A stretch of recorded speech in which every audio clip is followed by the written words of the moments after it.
Hey, good evening. It's Tuesday, July 28th. Really good to be with you this evening. I have a question tonight. Why are you afraid? Why am I afraid? What's the basis of our fear? And at root, human fear is a result of not being able to be confident in God. So it's not so much a failure as it is knowing who God is and knowing what He's about. God came to Joshua and said, "Be strong and courageous, for I am with you." We can have confidence because God is with us. The familiar story of the disciples in the boat when the storm comes up in Matthew 8. You've heard it before, but I'm just going to highlight it real quickly. Without warning, a furious storm came up on the lake, so that the waves swept over the boat. But Jesus was sleeping. The disciples went down, woke him, saying, "Lord, save us, we are going to drown." So waves are crashing over the boat. They're on the Sea of Galilee. They're far from land. And this massive storm comes up. And they think they're going to drown. But Jesus is on the boat with them. And he's asleep. And because he's asleep, they think they have reason to fear. So they wake him, and Jesus replied, "You of little faith, why are you so afraid?" Now we know how the narrative goes. He gets up and calms the storm. But if all we focus is on the storm being calmed, we miss the words that Jesus is saying to them. "You of little faith, why are you afraid?"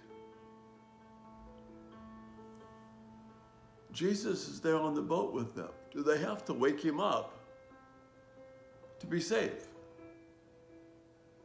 Or is he so out of control that if he goes to sleep, everything's going to go to ruin and they're going to drown? You see, they're treating Jesus like he's a man. And he's not a man. He's God. He's man and God. But as God, he's in control, and he's told them they've seen him perform miracles. They've just heard this miraculous Sermon on the Mount. And then the storm comes up, and they're fearful. So they have to wake Jesus up. But if Jesus is on the boat with them, is there really reason to fear? And that's what he calls out to them. We're having a storm right now. It's backing off a little bit here, but we had a pretty good thunderstorm here just a minute ago. If you're in Greenville, not too far from where I live, you're probably going to have one right now. There's some popping up tonight. Thunderstorms are ferocious.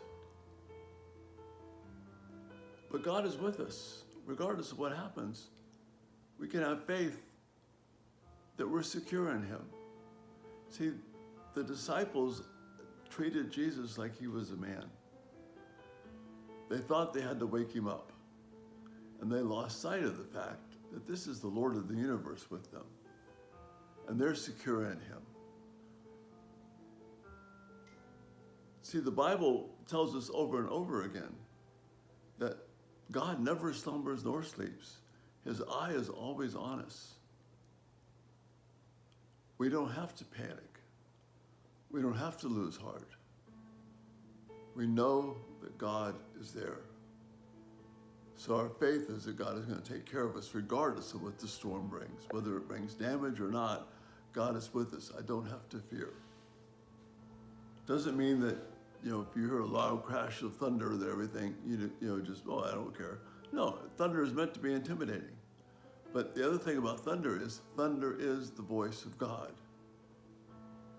When we hear thunder, it reminds us of God's power and majesty. So yes, it's a sense of awe, but it's also a sign that God has not abandoned us. The storm is there. So this night, when you're afraid, not just for storms, but for any reason, realize that yes, as humans we'll be afraid, but because we have Christ, we can listen to his rebuke of the disciples, his loving rebuke that says, "You have little faith, why are you afraid?" Jesus is with us, and we can be secure in that. And that needs to be enough for us and give us rest. We'll see you in the morning. You have a good night. Bye-bye.